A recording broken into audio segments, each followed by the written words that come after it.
Exam ചേസറിന്റെ പുതിയൊരു ക്ലാസ്സിലേക്ക് എല്ലാ പ്രിയപ്പെട്ട കൂട്ടുകാർക്കും സ്വാഗതം. ഇന്നത്തെ ക്ലാസ്സിൽ നമ്മൾ പഠിക്കാൻ പോകുന്നത് 10ാം ക്ലാസ് ഹിന്ദിയിലെ ദിശാഹീൻ ദിശ എന്ന പാഠഭാഗമാണ്. പ്രസിദ്ധ ഹിന്ദി സാഹിത്യകാരനായ മോഹൻ രാകേഷ് ജിയുടെ ഒരു യാത്രാക്കുറിപ്പാണ് ഇത്. വലിയൊരു തയ്യാറെടുപ്പൊന്നുമില്ലാതെ അദ്ദേഹം ഒരു യാത്ര പുറപ്പെടുകയും പിന്നീട് ആ യാത്രയിൽ നിന്നും അപ്രതീക്ഷിതമായി ചില നല്ല അനുഭവങ്ങൾ ലഭിക്കുകയും ഉണ്ടായി. അവയാണ് ഈ യാത്രാക്കുറിപ്പിലൂടെ മോഹൻ രാകേഷ് ജി നമ്മോട് പങ്കുവയ്ക്കുന്നത്. അപ്പോൾ ഒട്ടും വൈകാതെ നമുക്ക് പാഠഭാഗത്തിലേക്ക് കടന്നാലോ. घर में चलते समय मन में यात्रा की कोई बनी हुई रूपरेഖ नहीं थी. വീട്ടിലായിരുന്ന സമയത്ത് യാത്രയെക്കുറിച്ച് വ്യക്തമായൊരു രൂപരേഖ ഉണ്ടായിരുന്നില്ല. ബസ് एक अस्थिरता ही थी जो मुझे अंदर से धकेल रही थी. എന്തോ ഒരു സ്ഥിരതയില്ലായ്മ എൻ്റെ മനസ്സിനെ ഉലച്ചുകൊണ്ടിരുന്നു. ധക്കേൽന തള്ളുക. समुद्र तट के प्रति मन में एक ऐसा आकर्षण था कि मेरी यात्रा की कल्पना में समुद्र का विस्तार अनायास ही आ जाता था. കടൽ തീരത്തോട് മനസ്സിലൊരു ആകർഷണം എന്നും ഉണ്ടായിരുന്നു. അതുകൊണ്ട് തന്നെ യാത്രയെക്കുറിച്ച് ചിന്തിക്കുമ്പോഴെല്ലാം മനസ്സിലേക്ക് സമുദ്രത്തിന്റെ വിശാലത അനായാസം കടന്നു വരുമായിരുന്നു.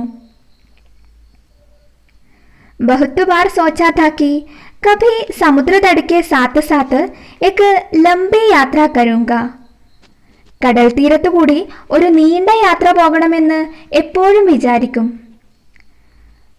परंतु यात्रा के लिए समय और साधन साथ साथ मेरे पास कभी नहीं रहते थे.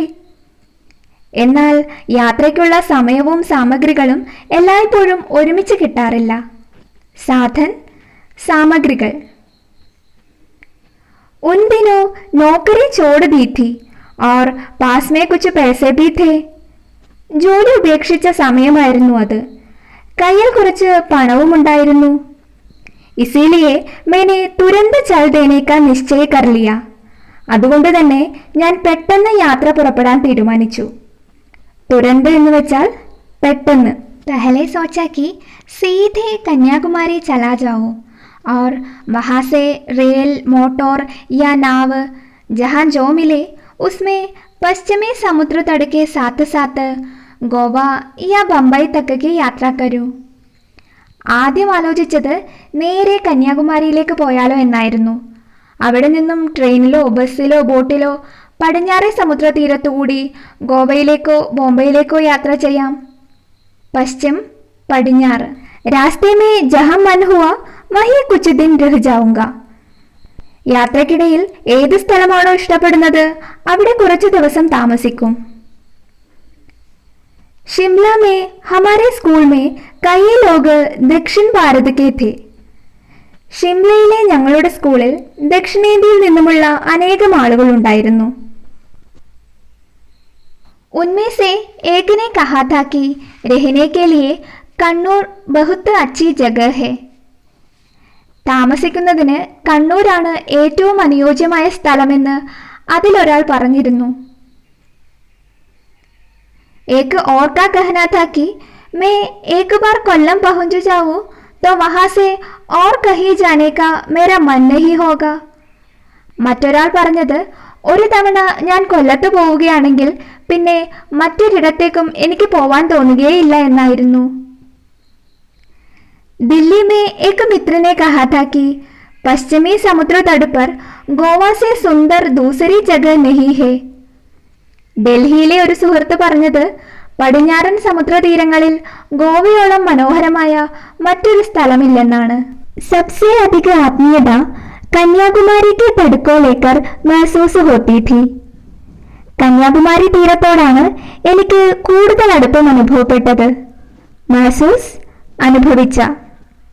परंतु एक घने शहर की छोटी सी तंग गली में पैदा हुए व्यक्ति के लिए उस विस्तार के प्रति ऐसी आत्मीयता का अनुभव करने का आधार क्या हो सकता था.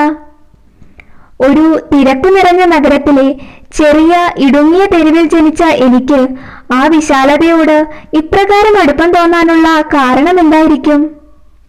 ഘന, തിങ്ങിയ, തങ്ക് ഇടുങ്ങിയ കേവൽ വിപരീത ആകർഷൺ, കേവലം വിപരീത അവസ്ഥയോടുള്ള ആകർഷണമാണോ?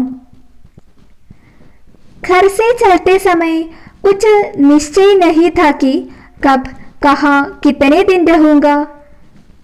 വീട്ടിൽ നിന്ന് പുറപ്പെടുമ്പോൾ എപ്പോൾ എവിടെ എത്ര ദിവസം താമസിക്കണമെന്ന് യാതൊരു നിശ്ചയവുമില്ലായിരുന്നു.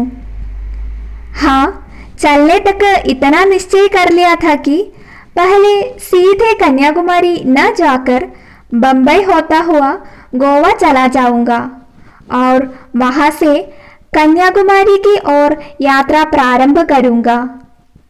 എന്നാൽ പുറപ്പെടുന്നതിന് മുമ്പായി തന്നെ ആദ്യം നേരെ കന്യാകുമാരിയിലേക്ക് പോകാതെ മുംബൈ വഴി ഗോവയിലേക്ക് പോയി പിന്നീട് അവിടെ നിന്ന് കന്യാകുമാരിയിലേക്ക് യാത്ര ആരംഭിക്കാമെന്ന് തീരുമാനിച്ചു കഴിഞ്ഞിരുന്നു. യह इसलिए चाहता था कि मेरी यात्रा का अंतिम पड़ाव കന്യാകുമാരി हो. യാത്രയുടെ അവസാനം കന്യാകുമാരിയിലാകട്ടെ എന്ന് ഉദ്ദേശിച്ചാണ് അങ്ങനെ തീരുമാനിച്ചത്. ഡിസംബർ സൻ 52 25 താരീഖ് 1952 दिसंबर 25 തീയതി.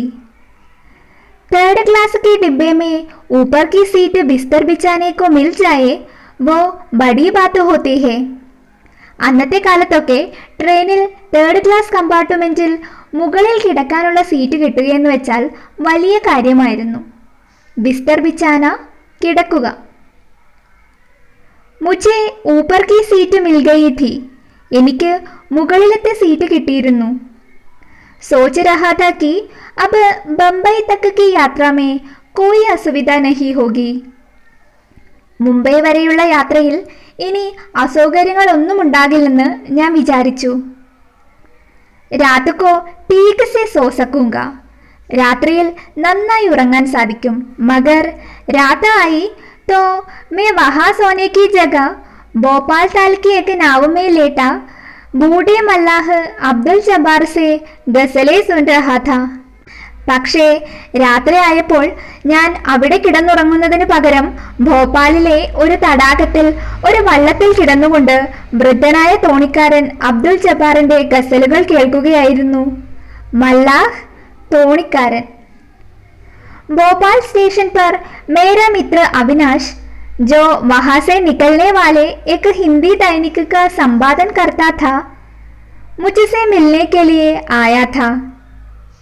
ഭോപ്പാൽ സ്റ്റേഷനിൽ എൻ്റെ സുഹൃത്ത് അവിനാശ് എന്നെ കാണാനായി വന്നിരുന്നു. അദ്ദേഹം ഭോപ്പാലിൽ നിന്ന് പ്രസിദ്ധീകരിക്കുന്ന ഒരു ദിനപത്രത്തിന്റെ എഡിറ്ററായിരുന്നു. ദൈനിക് ന്യൂസ് പേപ്പർ संपादक एडिटर. मगर बात करने की जगह उसने मेरा बिस्तर लपेटकर खिड़की से बाहर फेंक दिया और खुद मेरा सूटकेस लिए हुए नीचे उतर गया. സംസാരിക്കുന്നതിന് പകരം എൻ്റെ കിടക്ക ചുരുട്ടി ജനാലയിലൂടെ പുറത്തേക്ക് എറിഞ്ഞിട്ട് എൻ്റെ ബാഗുമെടുത്ത് അവൻ ട്രെയിനിൽ നിന്നും ഇറങ്ങി. इस तरह मुझे एक रात के लिए वहां रह जाना पड़ा. അങ്ങനെ അന്നൊരു രാത്രി എനിക്ക് അവിടെ തങ്ങേണ്ടി വന്നു. रात को 11 के बाद हम लोग घूमने निकले. രാത്രി 11 മണിക്ക് ശേഷം ഞങ്ങൾ നടക്കാനിറങ്ങി. घूमते हुए भोपाल ताल के पास पहुंचे तो मन हो आया कि नाव लेकर कुछ देर झील की सैर की जाए. നടന്ന് നടന്ന് ഭോപ്പാൽ തടാകത്തിന്റെ അടുത്തെത്തിയപ്പോൾ തോണിയിൽ കുറച്ചു സമയം തടാകത്തിലൂടെ യാത്ര ചെയ്യാൻ ആഗ്രഹം തോന്നി. താൽ തടാകം, ചീൽ എന്ന് വെച്ചാലും തടാകം എന്ന് തന്നെയാണ് അർത്ഥം. സൈർ യാത്ര. नाव ठीक की गई और कुछ ही देर में हम झील के उस भाग में पहुंच गए जहां से चारों ओर के किनारे दूर नजर आते थे. വള്ളം റെഡിയാക്കി അല്പനേരത്തെ യാത്രയ്ക്കൊടുവിൽ ഞങ്ങൾ തടാകത്തിന്റെ അങ്ങേയറ്റത്ത് എത്തിച്ചേർന്നു. അവിടെ നിന്ന് നോക്കിയാൽ ദൂരെയായി 4 ഭാഗത്തുമുള്ള തീരങ്ങൾ കാണാൻ സാധിക്കുമായിരുന്നു.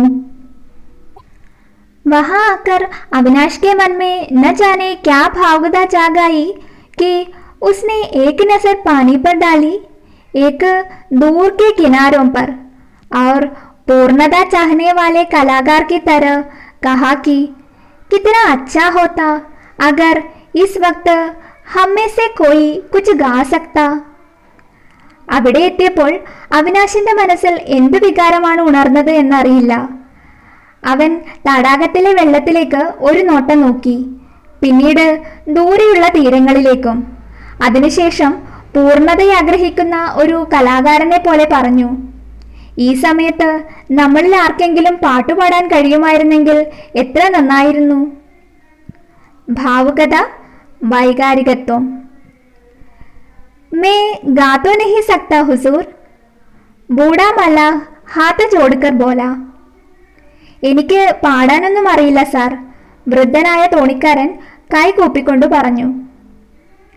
മഗർ ആപ്പ് ചാഹെ തോ ചന്ദ ഗസലെ തർന്നുമ്മു കെ സാത്ത് അർജ് കർ സക്താ ഹൂ और മാഷാ അല്ലാ ചുസ്ത് ഗസലേ ഹെ. എന്നാൽ താങ്കൾ ആഗ്രഹിക്കുകയാണെങ്കിൽ കുറച്ച് ഗസലുകൾ താളത്തിൽ അവതരിപ്പിക്കാൻ കഴിയും. ദൈവത്തിന്റെ കൃപയാൽ ഒന്നാന്തരം ഗസലുകളാണ്. ചന്ദ എന്ന് വെച്ചാൽ കുറച്ച്, തർന്നുമ്മ് താളത്തിൽ, അർജ് കർണ അവതരിപ്പിക്കുക. जरूर जरूर, हमने उत्साह के साथ उसके प्रस्ताव का स्वागत किया. തീർച്ചയായും തീർച്ചയായും, ഞങ്ങൾ ഉത്സാഹത്തോടെ അദ്ദേഹത്തിന്റെ പ്രസ്താവനയെ സ്വാഗതം ചെയ്തു. ബൂഡേ മല്ലാഹിനെ എക്ക് ഗസൽ ചെയ്തി. വൃദ്ധനായ തോണിക്കാരൻ ഒരു ഗസൽ അവതരിപ്പിച്ചു. ഗസൽ ചെയ്തിന് ഗസൽ അവതരിപ്പിക്കുക. ഉസ്കാ ഗല കാഫി അച്ഛാ ഥാ और सुनाने का अंदाज भी शायराना था. അദ്ദേഹത്തിന്റെ ശബ്ദം വളരെ നല്ലതായിരുന്നു. കേൾപ്പിക്കുന്ന രീതിയാണെങ്കിൽ ഒരു കവിയുടേതുപോലെയായിരുന്നു. അന്താസ് രീതി, ഷായരാന കവിയെപ്പോലെ. काफी देर चप्पुओं को छोड़े वो छूम छूम कर ഗസലെ സുനാതാ രഹ. അദ്ദേഹം കുറെ സമയം തുഴകൾ ഉപേക്ഷിച്ച് വളരെ തന്മയത്വത്തോടെ ഗസലുകൾ കേൾപ്പിച്ചുകൊണ്ടിരുന്നു. ചപ്പു, തുഴ, ചൂമ് ചൂമുക്കർ, തന്മയത്വത്തോടെ. ഏക് കെ ബാദ് ദൂസരി ഫിർ തീസരി, ഒന്നിനു ശേഷം രണ്ടാമത്, പിന്നീട് മൂന്നാമത്. मैं नाव में लेटा उसकी तरफ देख रहा था. ഞാൻ വള്ളത്തിൽ കിടന്നുകൊണ്ട് അദ്ദേഹത്തെ തന്നെ നോക്കിക്കൊണ്ടിരിക്കുകയായിരുന്നു. ഉസ് സർദി മേ ഭി വോ സിർഫ് എക് തഹ്മത് ലഗായേ ഥാ. ആ തണുപ്പിലും അദ്ദേഹം ഒരു ലുങ്കി മാത്രമാണ് ധരിച്ചിരുന്നത്. സർദി തണുപ്പ്, തഹ്മത് ലുങ്കി. ഗലേ മേ ബനിയൻ തക്ക് നഹി ഥി, ബനിയനൊന്നും ധരിച്ചിട്ടില്ലായിരുന്നു. उसकी दाढ़ी के ही नहीं छाती के भी बाल सफेद हो चुके थे. അയാളുടെ താടി രോമങ്ങൾ മാത്രമല്ല, നെഞ്ചിലെ രോമങ്ങൾ പോലും നരച്ചിരുന്നു. जब वो चप्पू चलाने लगता तो उसकी मांसपेशियां इस तरह हिलती जैसे उनमें फौलाद भरा हो. തുഴയുമ്പോൾ അയാളുടെ മാംസപേശികൾ നല്ല ബലമുള്ളതായി തോന്നി. तीसरी गजल सुनाकर वो खामोश हो गया. മൂന്നാമത്തെ ഗസൽ പാടിയ ശേഷം അദ്ദേഹം നിശബ്ദനായി. उसके खामोश हो जाने से सारा वातावरण ही बदल गया. അദ്ദേഹം നിശബ്ദനായപ്പോൾ അന്തരീക്ഷം ആകെ മാറി. रात, सर्दी और नाव का हिलना, इन सब का अनुभव पहले नहीं हो रहा था, अब होने लगा. മുമ്പ് അനുഭവപ്പെടാതിരുന്ന രാത്രിയിലെ തണുപ്പും വള്ളത്തിന്റെ ഇളക്കവും അനുഭവപ്പെടാൻ തുടങ്ങി. चील का विस्तार भी जैसे उतनी देर के लिए सिमट गया था, अब घुल गया. അത്രയും നേരം ചുരുങ്ങിയിരുന്ന തടാകത്തിന്റെ വിസ്താരം കൂടിയതുപോലെ തോന്നി. अब लौट चले साहब. कुछ देर बाद उसने कहा, सर्दी बढ़ रही है और मैं अपनी चादर साथ नहीं लाया. ഇനി തിരിച്ചു പോകാം സർ. കുറച്ച് സമയത്തിന് ശേഷം അദ്ദേഹം പറഞ്ഞു, തണുപ്പ് കൂടി വരികയാണ്, ഞാനാണെങ്കിൽ പുതയ്ക്കാനൊന്നും എടുത്തിട്ടുമില്ല. ചാദർ, പുതപ്പ്. അവിനാശ് ने छट से अपना कोट उतार कर उसकी तरफ बढ़ा दिया. അവിനാശ് പെട്ടെന്ന് തന്നെ തന്റെ കോട്ടൂരി അയാൾക്ക് നേരെ നീട്ടി. ചട്ട് പെട്ടെന്ന്. കഹ, ലോ തും യേ പഹൻ ലോ. ഇതാ ഇത് ധരിച്ചുകൊള്ളൂ. അഭി ഹം ലൗട്ട് കർ നഹീ ചലേംഗെ. ഇപ്പോൾ നമ്മൾ തിരിച്ചു പോകുന്നില്ല. തുമേ കോയി ഗാലിബ് കി ചീസ് യാദ് ഹോ തോ സുനാവോ. നിങ്ങൾക്ക് ഗാലിബിന്റെ ഏതെങ്കിലും ഗസൽ ഓർമ്മയുണ്ടെങ്കിൽ പാടിക്കേൾപ്പിക്കൂ. ബൂഢേ മല്ലാനെ ഏതരാസ് നഹീ കിയ. വൃദ്ധനായ തോണിക്കാരൻ എതിരൊന്നും പറഞ്ഞില്ല. എതരാജ് എതിർപ്പ്. चुपचाप अविनाश का कोट पहन लिया और गालिब की एक गസൽ सुनाने लगा. നിശബ്ദനായി അവിനാശിന്റെ കോട്ട് ധരിച്ച ശേഷം അയാൾ ഗാലിബിന്റെ ഒരു ഗസൽ പാടാൻ തുടങ്ങി. മുദ്ദത്ത് ഹുയി ഹേ യാർക്കോ മെഹ്മാ കിയേ ഹുയേ. കുറേ ദിനങ്ങളായി സുഹൃത്തിനെ അതിഥിയായി ലഭിച്ചിട്ട്. പാഠഭാഗം ഇവിടെ അവസാനിക്കുകയാണ്. നിങ്ങൾക്ക് ഈ ക്ലാസ് ഇഷ്ടപ്പെട്ടെങ്കിൽ വീഡിയോ ലൈക്ക് ചെയ്യുക, ഷെയർ ചെയ്യുക. ഈ ചാനൽ ഇതുവരെ സബ്സ്ക്രൈബ് ചെയ്തിട്ടില്ലെങ്കിൽ തീർച്ചയായും സബ്സ്ക്രൈബ് ചെയ്യുക. മറ്റൊരു ക്ലാസ്സുമായി ഉടനെ കാണാം. ബൈ.